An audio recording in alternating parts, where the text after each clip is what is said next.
দর্শক আপনারা সাইনভাবে দেখুন। আসসালামু আলাইকুম। আমরা এখানে প্রতি বছর এই ঈদের কুরবানি ঈদের পর আমরা এই খেলাটা আয়োজন করি আমাদের ঘরোয়া টুর্নামেন্ট। তো এখানে বাইরের প্লেয়ারও অনেক নেওয়া হয় আমাদের, ঠিক আছে।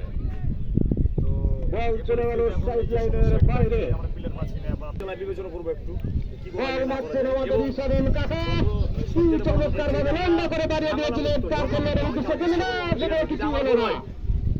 আমি ভুল করি বা কাজ যদি ভুল করি তা আপনারা বলবেন সবাই মিলে যে হ্যাঁ এই কাজটা করার পরে খেলবো, ঠিক আছে। আমরা চেষ্টা করবো, ঠিক আছে। তো আমরা সবাই মিলে মিলেমিশে ভাবে খেলবো। আমরা এরকম ঝগড়া যেন হয়, আমি এটাই চাই, সারা জীবন এটাই যেন হয় সবসময়, ঠিক আছে।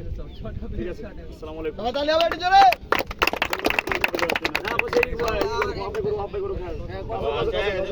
সিনিয়র পার্সন হিসেবে সবারই একই কথা, যেহেতু যে আমরা এখানে একটা একতা হয়েছি আনন্দের জন্য, ইউনিটি আছে এটা দেখাতে খেলাগুলো আপাত বিপদে যে কোনো আমরা পাই। খেলাটা বড় উদ্দেশ্য না, আমরা সবাই একটা ইউনিটি আছে আপাত বিপদের পাই, এটা বড় কথা। আর একটা বিষয় হচ্ছে একজন ডিফেন্ডারের কাজ স্ট্রাইকারকে ব্লক করা, পা দেওয়া বাধা, বল দেওয়া বাধা। এখন পা দেওয়া বাধা এখানে তো বল ঢুকবে না, তাকে পাইলে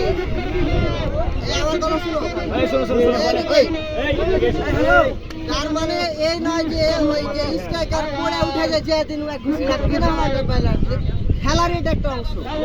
ডিফেন্ডার স্ট্রাইকারকে বাধা ধরবে, টানবে, ফেলবে, সেটা খেলার মধ্যে ধরে রাখতে হবে। এটা খেলা, এই খেলা শেষ, শেষ। আগে যা ছিল ভাই ভাই সম্পর্কটাই এটা মাইনে খেলতে এসছি। আমার দলের খেলার বিপক্ষ দলের খেলার হলো খেলার মধ্যে যা হবে টানাটানি হুড়াহুড়ি ইচ্ছাকৃত যার পায়ে মারে যেন না হয়, এটাই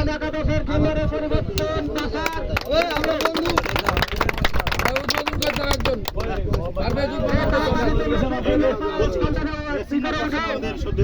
আজকে টুর্নামেন্টের উদ্বোধন করবেন এবং সাবিকটু বলবেন প্রথমে কি বলবো, ঘুরে যে কোনো গন্ডগোল না হয় সুষ্ঠু। তো আমি আহ্ব ভাইয়ের কাছে একটা আশা করতে পারি যে তিনি প্রতি বছর থেকে যতদিন আছেন আমাদের মাঝে টুর্নামেন্টটা যেন আয়োজন করতে পারি, সেই জন্য পরস্পর উনি সহযোগিতা ওনার থাকবে কিনা আমরা আছি।